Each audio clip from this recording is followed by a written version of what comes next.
So I'd like to talk to you about an assignment that we're going to do that's going to require you to create a little paper sculpture. So this paper sculpture, when you're all done, should be about 4 to 5 inches tall and about the same width. You don't want it to be too small because that'll be hard to see, and you don't want it to be too big because that'll be too hard to draw.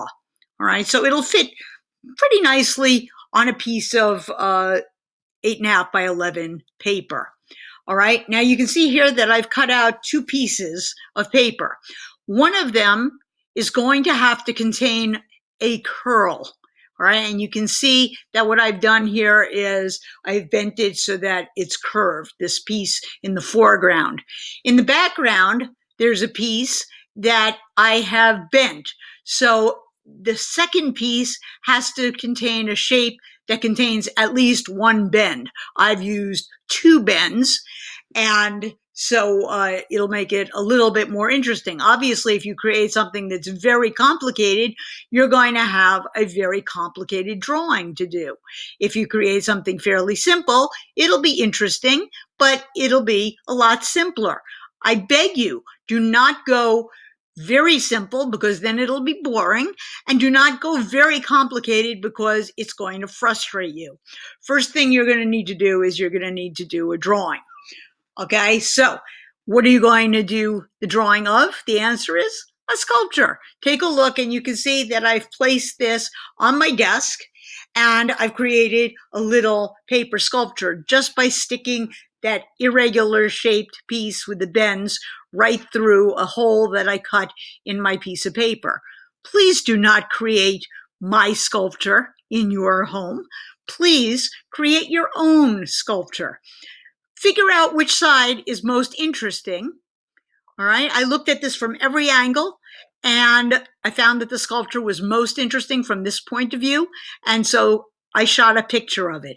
I suggest that you shoot a picture of it also. It may help you to be able to look at that picture, but not when you're doing the shading. When you're doing the shading, you must look at it in real life. All right, so I took this and I first did a drawing. All right, a drawing which was very light because in the final drawing, I have to do away with all lines. So take a look at this drawing. All right, you can see that I've included in this drawing, and I did make it a tiny bit darker than it should be in your case because I needed to be able to photograph it and have you see it. But you can see that I have the outlines of the shadows and I have the outlines of the papers themselves. Now at this point, I can go in and start adding the values. Each of these lines in turn will go away. They will either become values for the paper itself or the background paper, or in the area where it's overlapping the background, that line may become part of the shading of the background.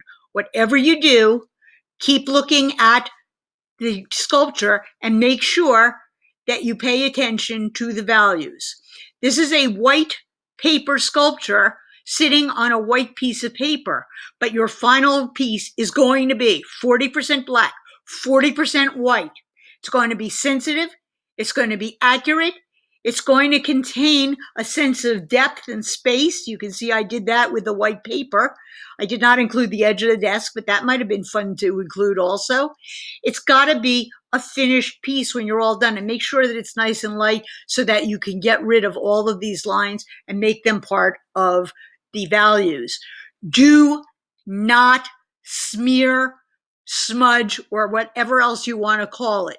You want to take your pencil, grind it down a little bit on a separate piece of paper, and build up your pencil slowly.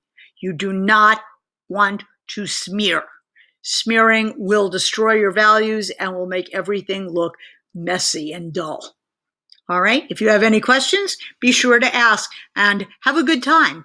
This promises to be a really, really cool assignment when you're all done, something that you're going to want to show and keep.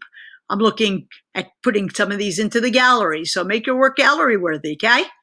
All right, have a good day. Bye.